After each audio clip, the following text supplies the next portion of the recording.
வாகர்த்தாவிவ சம்பிருக்தௌ வாகர்த்த பிரதிபக்தயே ஜெகதத் பிதரோ வந்தே Parvati பரமேஸ்வரோ. Sivan TV வழியாக சந்திக்கின்ற அத்தனை நல் நெஞ்சங்களுக்கும் மனமார்ந்த வணக்கங்கள். இக்ஷுவாகன குலத்தில் சகரர் என்கின்ற மாமன்னன் ராமருடைய மூதாதையர்களில் ஒருவர். அந்த சகர மாமன்னனுக்கு 2 மனைவிகள். மூத்தவள் சுமதி. இந்த சுமதிக்கு 60,000 குழந்தைகள். இரண்டாவது மனைவி கேசினி. இவளுக்கு ஒரே ஒரு குழந்தை. இந்த சகர மாமன்னன் மிகப்பெரிய யாகம், அஸ்வமேத யாகம் செய்கிறான். அந்த யாகத்தின் குதிரையை தேவர்கள் ஏதோ ஒரு காரியத்தின் பொருட்டு கடத்தி கொண்டு சென்று விடுகிறார்கள். கபில முனிவரது ஆச்சிரமத்தில், கபில ஆச்சிரமத்தில் ஒளித்து கட்டி விடுகிறார்கள். இது கபிலருக்கே தெரியாது. அவருக்கு தெரியாமலே அவற்றிடத்தில் ஒளிச்சு கட்டியாச்சு. அரசகுமாரர்கள் தேடுகிறார்கள் அஸ்வமேத குதிரையை. கடைசியிலே பாதாள லோகத்தில், கபில ஆச்சிரமம், கபிலாரண்யம் பாதாள லோகத்தில் இருக்கின்ற ஒரு பகுதியாம். பாதாள லோகத்தில் கபிலர் ஆச்சிரமத்தில், கபில ஆரண்யத்தில் இருப்பதை கண்டுபிடித்து விடுகிறார்கள். இந்த கபிலர்தான் தமது அஸ்வமேத குதிரையை கடத்தியிருக்கிறார் என்ற எண்ணத்தோடு மிகவும் கொடுமையாக, இரக்கமில்லாமல் அவமானப்படுத்தி துன்புறுத்தினார்கள் கபில மாமுனிவரை. பொறுத்து பார்த்தார், முடியவில்லை. உச்சக்கட்டமாக கோபம் பெற 60,000 குழந்தைகளையும், முதல் மனைவியின் 60,000 குழந்தைகளை எரித்து விடுகிறார். அவ்வளவு பேரும் சாம்பலாகி விடுகிறார்கள். சகர மாமன்னன் நடந்த சம்பவங்களை எல்லாம் கேள்விப்பட்டு ஓடோடி வந்து கபில முனிவரிடம் நடந்ததை அத்தனையையும் சொல்லி மன்னிப்பு கேட்க, கபிலரோ இனி ஒன்றும் செய்ய முடியாது, அத்தனை பேரும் சாம்பலாகி விட்டார்கள், என்ன செய்வது? ஈட்டிலே முடிவிலே கபிலர் சொன்னார், ஒரே ஒரு வழி இருக்கிறது. உன் இளைய மனைவியின் மகன் ஒருவன் மிஞ்சி இருக்கிறான் அல்லவா, கேசினியின் மகன், அவன் வழியாக இந்த அயோத்தி நாடு ஆளப்படும்.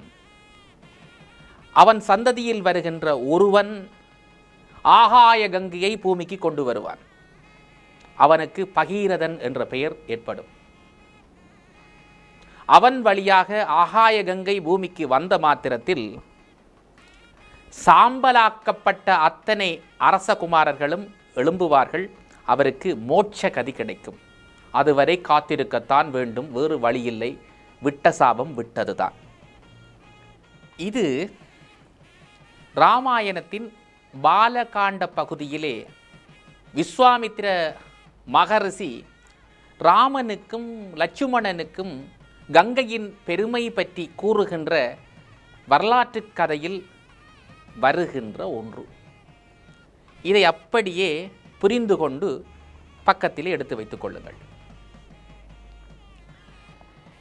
இந்த உலகம் முழுவதும்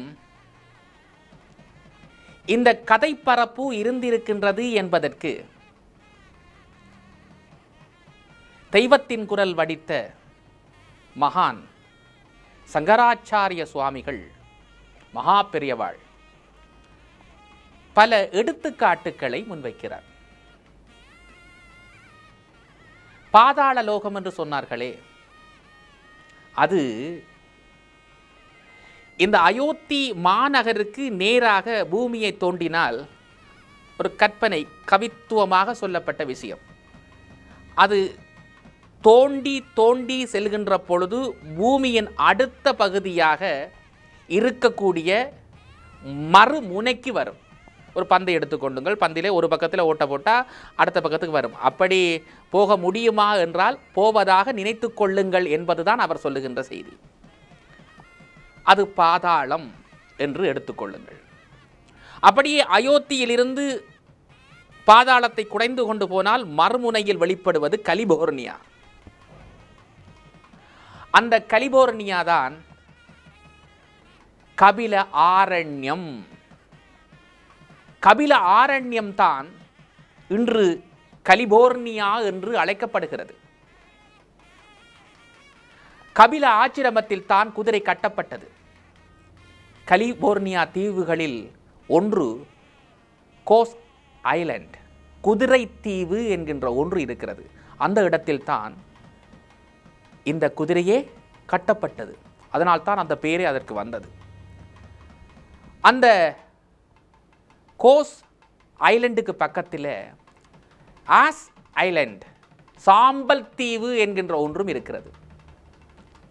60,000 அரசகுமாரர்களை கபில மாமுனிவர் எரித்தார் என்ற சம்பவம் அந்த இடத்தில் நடந்தபடியினால் அப்பெயர் ஏற்பட்டது என்று ஒரு துணிவை முன்வைக்கிறார். கதைப்பரப்பை வைத்துக்கொண்டு பெயர் நிலைகளை எல்லாம் ஆராய்கின்ற பொழுது மிகவும் பொருத்தமாகத்தான் இருக்கிறது. இந்த ராமாயணம் உட்பட்ட இந்து சமய கதைகள், வழிபாடுகள், பெருமைகள் அத்தனையும் இந்த உலகப்பந்து முழுவதும் இருந்திருக்கின்றது என்பதுதான் நாங்கள் இந்த இடத்திலே புரிந்து கொள்ளக்கூடிய விஷயம். இந்து சமயத்தின் தளம் உலகம் முழுவதுமாக பரவி இருந்தது. அதனால்தான் இந்து சமயத்திற்கு பெயரே இல்லை என்று சொல்லுவார்கள். என்ன பெயர் இல்லை என்று சொல்லுகிறீர்கள், இந்த இந்து சமயம் என்று சொல்லுகிறீர்களே? இந்து சமயத்திற்கு எம்மவர்கள் எந்த பெயருமே வைக்கவில்லை. அதுதான் உண்மை. இந்து சமயத்தை தனித்து அழைத்துக் கொள்வதற்காக பிற நாட்டவர்களும் பிற தேசத்தவர்களும் எங்கள் மீது வைத்த பெயரில் ஒன்றுதான் இந்து சமயம். சிந்து நதியை கடந்து தெற்கு முழுவதும் விரவியிருந்த நாட்டை பாரசீகர்கள் பார்க்கிறார்கள். சிந்து நதிக்கு அப்பால் இருப்பது அத்தனையும் சிந்து தேசம். அவருக்கு சி என்பது உச்சரிப்பில் ஹி ஆக மாறியது ஹிந்து தேசம். அங்கு நிலவுகின்ற பண்பாடுகள் ஹிந்து தர்மம் என்று அவர்கள் எங்களுக்கு பெயர் சூட்டினார்கள். இதற்கு பெயரே இல்லை, அந்த காலத்திலே இருந்து இருக்கிறது. இதை நினைத்து சனாதன தர்மம் என்று பெயரே இல்லாமல் அந்த காலத்தில் இருந்து இருக்கு என்ற பெயரை வைத்துக் கொண்டார்கள். பௌத்தர்கள், சமணர்கள் தாங்கள் வேதத்தை ஏற்றுக்கொள்ளவில்லை. அதற்கு புறம்பாக எமது கொள்கை இருக்கிறது. எமக்கு எதிரான கொள்கையோடு வேத மதம் இருக்கிறது. வேதத்துக்கு வைதீகம் என்ற ஒரு பெயர். ஆகவே நாங்கள் அவைதீகர்கள் என்று அவர்கள் சொல்லிக்கொண்டு வேதத்தை பின்பற்றுகின்றவர்களை வைதிக மதத்தார் என்று சொன்னார்கள். ஆகவே எங்களுக்கு என்று ஒரு பெயர் இல்லை, நாங்கள் வைத்துக் கொள்ளவில்லை.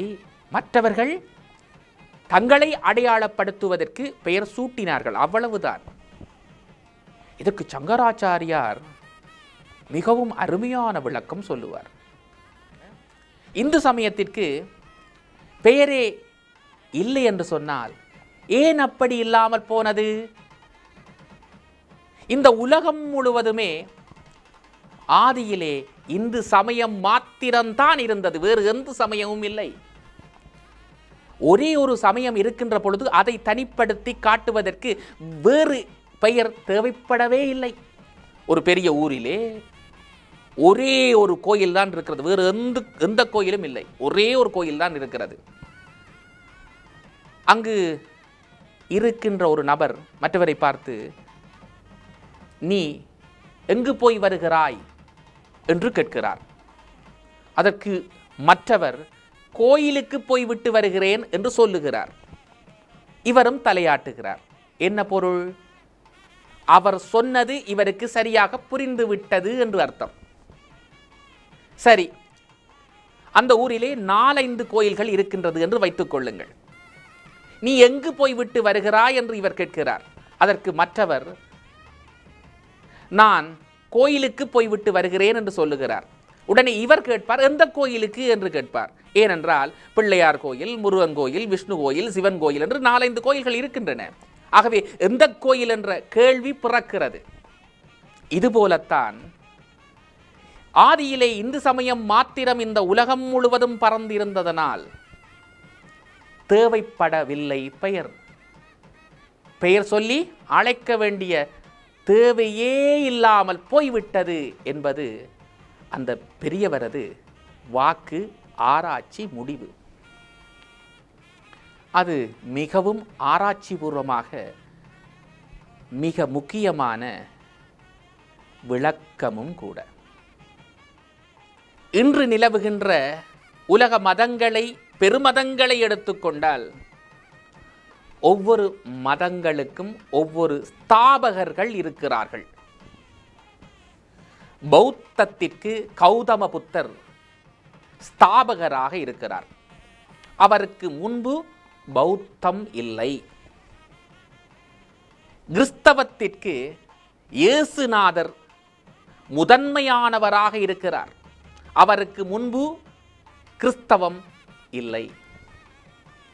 இஸ்லாமுக்கு நபிகள் நாயகம் முதன்மையாக இருக்கிறார். அப்படி பார்க்கின்ற பொழுது இந்துவுக்கு யார் ஸ்தாபகராக இருக்கிறார்? சமணத்துக்கு கூட மகாவீரர். இந்துவுக்கு யார்? வியாசரை சொல்வதா? வியாசரை கேட்டால் வியாசர் சொல்லுவார், நான் இருக்கு யஜுர் சாமம் அதர்வணம் என்கின்ற 4 வேதங்களை தொகுத்தவன் மாத்திரமே.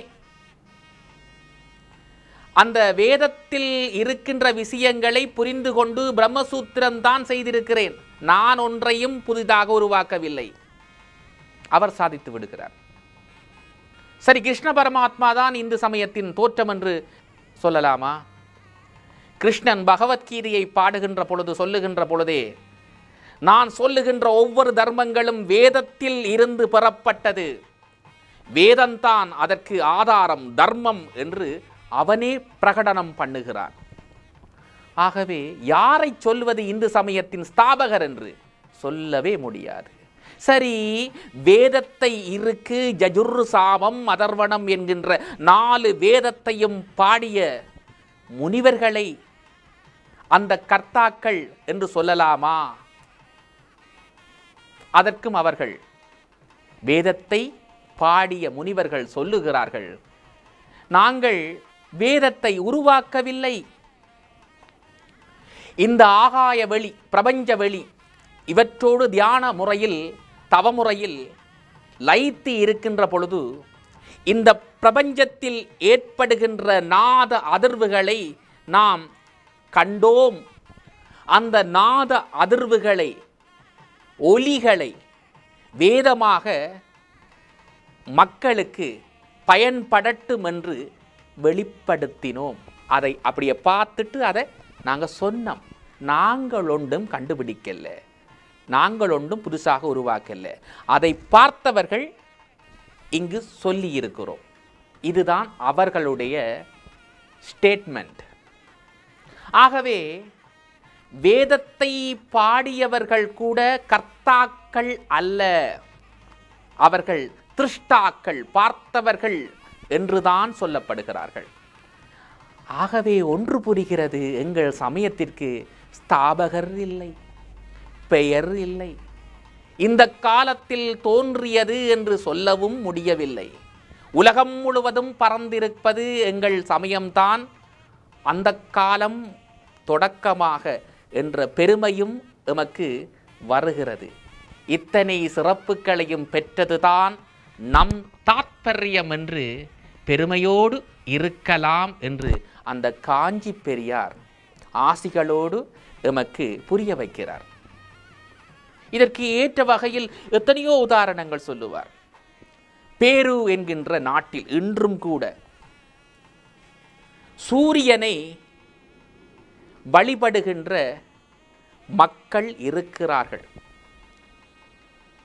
அவர்கள் நாங்கள் இங்கு வருடப்பிறப்பு சங்கராந்தி காலங்களில் விசுபுண்ணிய காலத்தில் சூரியனுக்கு எப்படி விசுபுண்ணிய காரியங்களை விசேட உற்சவங்களை செய்கின்றோமோ அதுபோல இன்றும் செய்கிறார்கள். அவர்களை இனன்காஸ் என்று அழைக்கிறார்கள். இனன் என்று சொன்னால் சூரியன் என்று அர்த்தம். ராமனை பாடுகின்ற பொழுது இனக்குல திலகன், சூரிய வம்சத்தில் வந்த குங்கும பொட்டு போன்ற பெருமதி மிக்கவன், மங்களமானவன் என்று பாராட்டுகிறார்கள். இனன், இனகுல எல்லாம் சூரியனை குறிக்கின்ற பெயர்கள். ஆகவே சூரிய வழிபாடு இந்து சமயத்தில் தொன்று தொட்டி இருப்பது போல அங்கும் இருக்கிறது. இதே சாயலோடு இருக்கிறது. இன்று நேற்று அல்ல, என்றோ தொடக்கமாக. எப்படி வந்தது? ஒரே தளத்தில் பூமி பந்து முழுவதும் எங்கள் சமயம் ஒன்றே இருந்திருக்கின்றது, இது சாட்சி என்கிறார் பெரியவர்.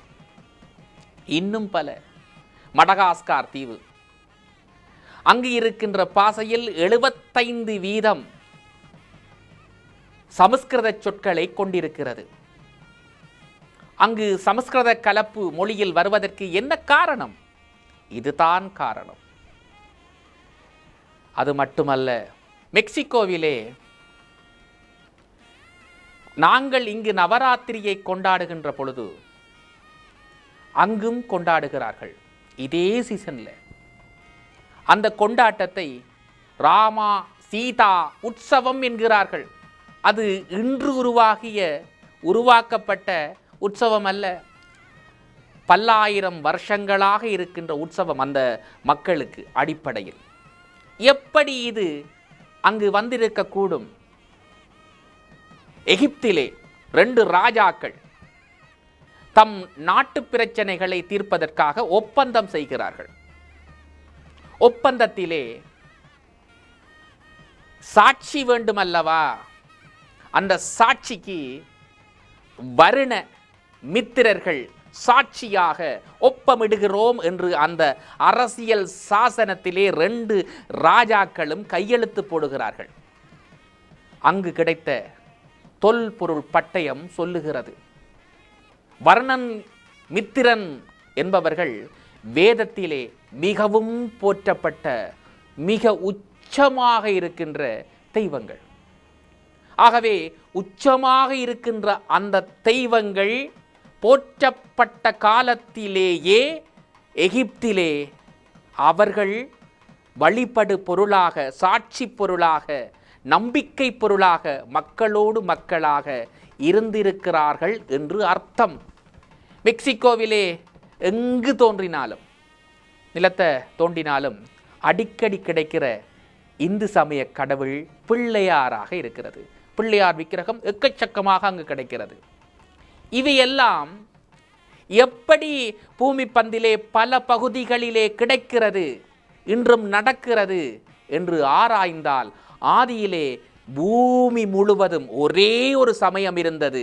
அது நம் சமயம்தான். அதனால்தான் அதற்கு பெயர் வைக்க வேண்டிய தேவையே இல்லாமல் போய்விட்டது என்று பெரியவர் ஆராய்ச்சி பூர்வமாக அழகாக எங்களுக்கு எடுத்துரைக்கிறார். நம் பெருமையை நாம் புரிந்து கொள்கின்ற பொழுது ஒரு சந்தோஷம்தானே. அந்த சந்தோஷம் அனைவருக்கும் கிடைக்கட்டும். அடுத்த தலைமுறைகளும் கொண்டாடுகின்ற தன்மையோடு தாத்பரியத்தோடு இன்னும் மெருகுப்பொலிவு ஏற்படட்டும் என்று பிரார்த்திக்கிறோம். அதன் பொருட்டு எல்லாம் வல்ல பார்வதி பரமேஸ்வரனை வேண்டுகிறோம். எல்லோரும் இன்புற்றிருக்க பிரார்த்திக்கிறோம். சர்வே ஜனாஹா சுகினோ பவந்து, சமஸ்த சன்மங்களானி பவந்து. ஓம் நம சிவாய.